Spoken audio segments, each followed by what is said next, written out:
Welcome back to my channel கட்டதன் live. இந்த வீடியோவில் நம்ம என்ன பார்க்க போகிறோம்னா, முருங்கை சாகுபடி விதை முதல் அறுவடை வரைக்கும் நாங்கள் என்ன பண்ணுறோம் அப்படிங்கிறத பார்க்க போகிறோம். தோட்டத்தை நல்லா ஏர் ஓட்டி மண்ணை நல்லா புழுதியாக்கி இது மாதிரி குழி போட்டு வச்சுருவாங்க. குழி பார்த்தீங்கன்னா ஊடு பயிர் எது போடுறோமோ அதை பொறுத்து குழி போடுவாங்க. நம்ம மிளகா வைக்கிற மாதிரி இருந்துச்சுன்னா 5 அடிக்கு ஒரு இடத்துல முருங்கை போட்டால் போதும்.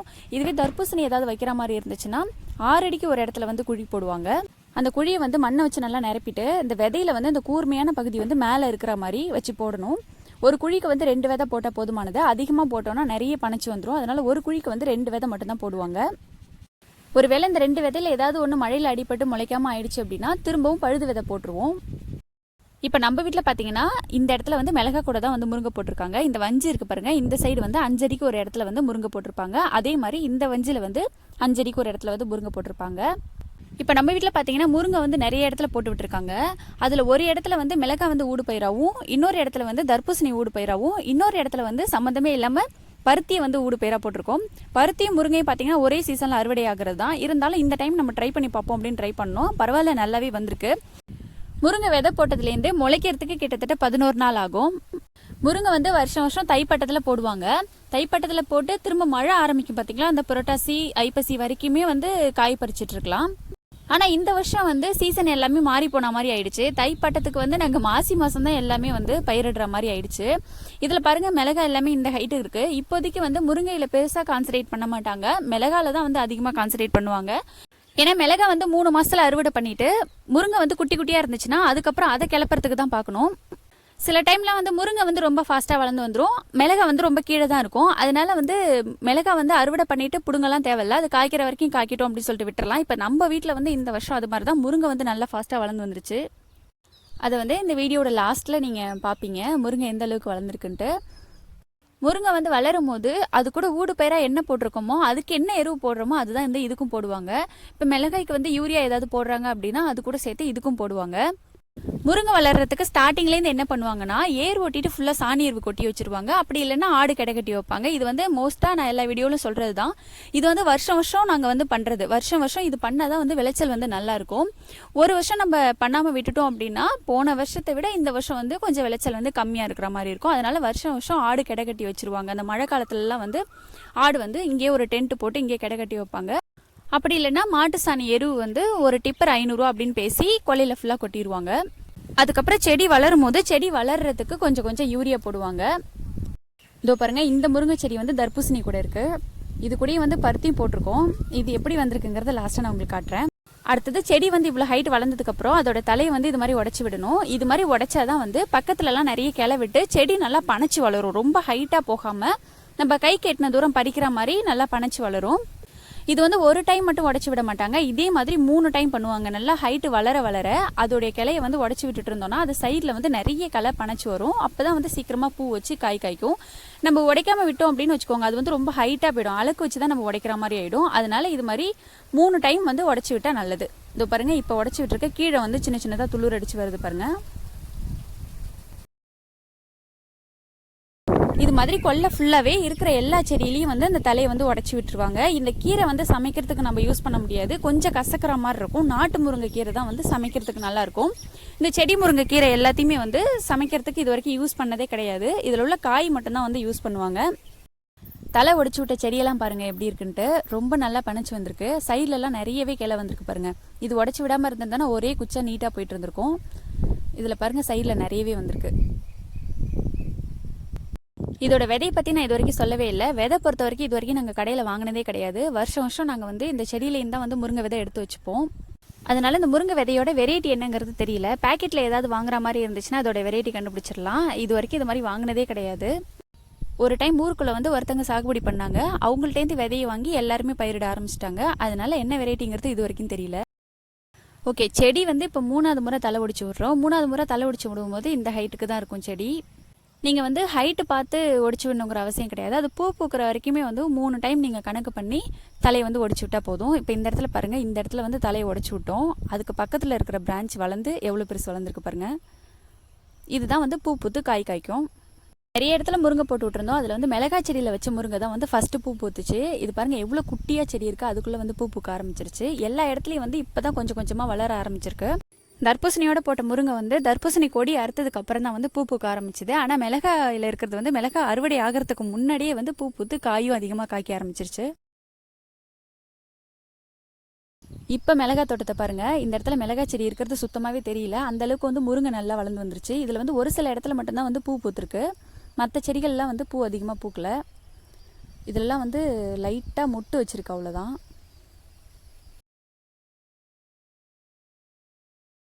இப்போவே வந்து இந்த தோட்டத்துக்குள்ளே போனோன்னா ஆள் யாரும் தெரியவே மாட்டோம். அந்தளவுக்கு ரொம்ப ஹைட்டாக வளர்ந்துருச்சு. அதுவும் முருங்கைச்செடி இருக்கிறதுனால சுத்தமாக தெரியல. முருங்கைச்செடி எல்லாத்தையும் பிடுங்கினதுக்கு அப்புறம் தான் வந்து கீழேருந்து குனிஞ்சு பார்த்தா கூட யாராவது இருக்கிறது தெரியும். அந்தளவுக்கு காடாக வளர்ந்துருச்சு.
இப்போ நம்ம தர்பூசணி கூட முருங்கை போட்டோம் இல்லையா, அந்த தோட்டம் வந்து இப்போ இப்படி தான் இருக்குது. காற்று வந்து ரொம்ப பயங்கரமாக அடிச்சிட்ருக்கு. இந்த இடத்துலலாம் வந்து கான் அடித்து வச்சுருந்தோம், மண் அணைச்சி வச்சுருந்தோம்.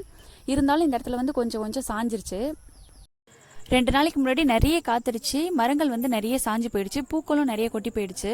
அது வந்து ஒரு ஆளாக வந்து நிமித்தி வைக்க முடியாது, கொள்ளை வந்து அதிகமாக இருக்கிறதுனால. முடிஞ்ச அளவுக்கு எங்கள் அண்ணன் வந்து நிமித்தி வச்சுருக்காங்க. முடியாத பட்சத்துக்கு ஆள் வந்து 3 ஆள் கூப்பிட்ருக்கோம். இதுக்கப்புறம் தான் வந்து இந்த இடத்துல திரும்பவும் வந்து காணடிச்சு மண் அணைச்சி வைக்கணும். இப்போல்லாம் இங்கெல்லாம் பாருங்கள், நிறைய மரங்கள் வந்து சாஞ்சு போய் லைட்டாக நிமித்தி வச்சுருக்காங்க. முருங்கையில் இருக்கிற பெரிய கஷ்டம் இதுதான். காற்று அதிகமாக அடித்தாலோ மழை அதிகமாக பெஞ்சாலோ முருங்கை போட்டிருக்கவங்களுக்கு ரொம்ப கஷ்டமாக போயிடும். காற்று அதிகமாக அடிச்சதுன்னா பூக்கள் வந்து நிறைய கொட்டி மரங்கள்லாம் வந்து கீழே விழ ஆரம்பிச்சிரும். அதுவே வந்து மழை அதிகமாக பெஞ்சுதுன்னா காயெல்லாம் வந்து பிசின் தாக்குன மாதிரி ஆகிடும். மழை டைமில் தான் வந்து ஈக்களும் அதிகமாக வர ஆரம்பிச்சிரும். அதனால் வந்து மழை டைமில் தான் வந்து முருங்கைக்காய் ரேட் வந்து ரொம்ப கம்மியாயிடும். அதிகமாக காத்தடிச்சு மரங்கள் வந்து சாயறது வந்து புதுசு கிடையாது. வருஷம் வருஷம் இது நடக்கும். எப்படியாவது ஒரு டைம் வந்து காத்தடிச்சு மரங்கள் வந்து சாஞ்சிரும். இருந்தாலும் அது காத்தடிச்சு மரங்கள் சாயறதும் நாங்கள் வந்து நிமித்தி வைக்கிறதுமாவே இருப்போம். ஏன்னா முருங்கை வந்து எந்த அளவுக்கு கஷ்டம் இருக்கோ அந்த அளவுக்கு நமக்கு லாபமும் இருக்கும். அதனால் மரங்கள் சாஞ்சிச்சு அப்படின்னு சொல்லிட்டு அப்பயே நம்ம வந்து சோர்ந்து போய் உட்காந்துட முடியாது.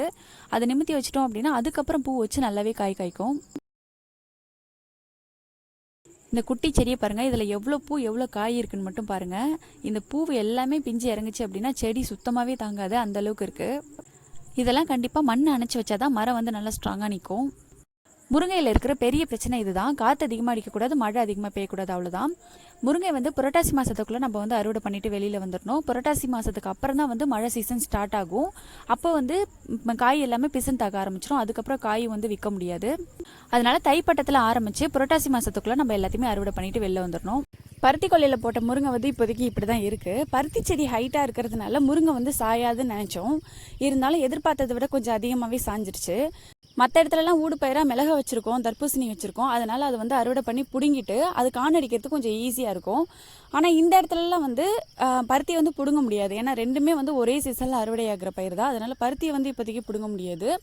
இருந்தாலும் நடுவில் கொஞ்சம் கேப் இருக்குது பார்த்தீங்களா, இதில் தான் வந்து காணடிச்சு திரும்பவும் மண் அணைச்சி வைக்கணும். இப்போதைக்கு மிளகா கொலையில் இருக்கிற முருங்கை தான் ஃபஸ்ட்டு அறுவடைக்கு தயாராகிருக்கு. அதனால் மிளகா கொலையில் இருக்கிற முருங்கை தான் பறிக்க போகிறோம். இப்போ இந்த சின்ன சின்னதாக தொங்குது பார்த்தீங்களா சரசரமாக, இதெல்லாம் எப்போ பெருக்குதோ பெருக்கிற வரைக்கும் வெயிட் பண்ணி இதை தான் அறுவடை பண்ணி நாங்கள் வந்து வெளியில் விற்க போகிறோம். அறுவடை வந்து நம்ம ஸ்டார்ட் பண்ணிடலாம். இப்போதைக்கு வந்து ஒரு 5 கிலோ இது மாதிரி தான் கடைக்கு கொடுக்குற மாதிரி இருக்குது. மூட்டை கணக்கில் பறிக்கிறதுக்கு கொஞ்சம் நாள் ஆகும். ஆனால் இப்போ போகிற ரேட்டுக்கு வந்து மூட்டை கணக்கில் இருந்துச்சுன்னா செம்மலக்கு இருக்கும். ஏன்னா இப்போதைக்கு வந்து 40 ரூபா போயிட்டுருக்கு 1 கிலோ. இப்போ கடையில் கொடுக்குறப்பே 40 ரூபா அப்படின்னா ஹோல்சேலாக கொடுத்தோன்னா கண்டிப்பாக ஒரு 25 ரூபா இல்லாட்டி 30 ரூபாயாவது இருக்கும். அதனால் இப்போதைக்கு மூட்டை கணக்கில் இருந்துச்சுன்னா செம்ம லக்கு. ஆனால் நமக்குன்னு மட்டும் இல்லை, யாருக்குமே வந்து மூட்டை கணக்கில் இப்போ காய்க்கல. எல்லார் வீட்லேயும் இப்போ தான் வந்து பூ வச்சு பிஞ்சு இறங்கிட்டுருக்கு. இருக்கிறதுலே முருங்கைக்காய் பறிக்கிறது தான் வந்து ரொம்ப ஈஸியான வேலை. ஏன்னா மற்ற பயிரெலாம் பார்த்திங்கன்னா இப்போ மிளகா பருத்தி இதெல்லாம் பார்த்திங்கன்னா ஒரு நாள் ஃபுல்லாக வெயிலில் வந்து பஞ்சு எடுத்துகிட்டு இருக்கணும், மிளகா பறிச்சுட்டு இருக்கணும். ஆனால் முருங்கையை வந்து அப்படி கிடையாது. ஒரு அரை நாள்லேயே வந்து எத்தனை ஏக்கர் இருந்தாலும் பறித்து போட்டுருவாங்க. இதுக்கு ஆளும் அதிகமாக வைக்க மாட்டாங்க. இப்போ எங்கள் அண்ணனோட ஃப்ரெண்ட்ஸு இவங்களே வந்து பறித்து போட்டுருவாங்க. ஈஸியான வேலையும் கூட. வாரத்துக்கு ஒரு முறை தான் பறிப்பாங்க. அதனால் முருங்கை அறுவடை பண்ணுறது வந்து ரொம்ப ஈஸியாக தான் இருக்கும் மற்ற பயிரை கம்பேர் பண்ணும்போது. அதுவும் இல்லாமல் லாபமும் நல்ல லாபம் கிடைக்கும். லாஸ்ட்டில் பார்த்தீங்கன்னா ஒரு 2 ரூபாய் கூட விற்கும் 1 கிலோ. இருந்தாலும் ஸ்டார்டிங்கில் வர லாபத்தை தான் பார்க்கணும். ஸ்டார்டிங்கில் நமக்கு நல்ல ரேட்டே போகும்.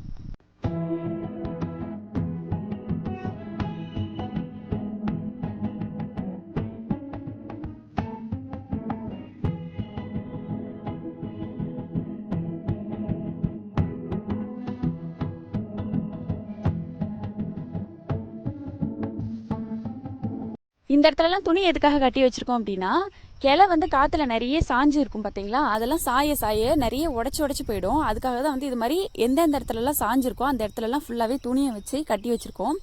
வெயிட்டு தாங்க முடியாமலும் இது மாதிரி சாயறதுக்கு வாய்ப்பு இருக்குது. அதனால் எங்கெல்லாம் வந்து கிளை கொஞ்சம் சாஞ்ச மாதிரி இருக்கும் அந்த இடத்துலலாம் இதே மாதிரி கட்டி விட்டுட்டோம். நம்மளுடைய மொத்த அறுவடையே இவ்வளோ தான் இருக்குது. இது வந்து 5 கிலோ இருந்துச்சு. 1 கிலோ 40 ரூபாய் இது மாதிரி போட்டுக்கிட்டாங்க. நமக்கு வந்து ஒரு 200 ரூபாய் லாபம் கிடைச்சிது. இதுக்கப்புறம் தான் வந்து நமக்கு மூட்டை கணக்கில் கிடைக்கும். ஓகே, இந்த இன்ஃபர்மேஷன் உங்களுக்கு யூஸ்ஃபுல்லாக இருந்திருக்கும்னு நம்புகிறேன். இந்த வீடியோ உங்களுக்கு பிடிச்சிருந்துச்சுன்னா லைக் பண்ணுங்கள், ஷேர் பண்ணுங்கள். இந்த வீடியோ பற்றின கருத்துக்கள் ஏதாவது இருந்துச்சுன்னா கமெண்ட் பண்ணுங்கள். இது மாதிரி நிறைய வீடியோஸ் வேணும்னு நினச்சிங்கன்னா மறக்காமல் இந்த சேனலை சப்ஸ்கிரைப் பண்ணி பக்கத்தில் இருக்கிற பெல் ஐக்கானை கிளிக் பண்ணி ஆல்னு கொடுத்துருங்க. அப்போ தான் நான் எப்போல்லாம் வீடியோ போடுறேனோ அப்போல்லாம் உங்களுக்கு தொடர்ந்து நோட்டிஃபிகேஷன் வரும். நல்லதே நினைங்க, நல்லதே நடக்கும். நன்றி.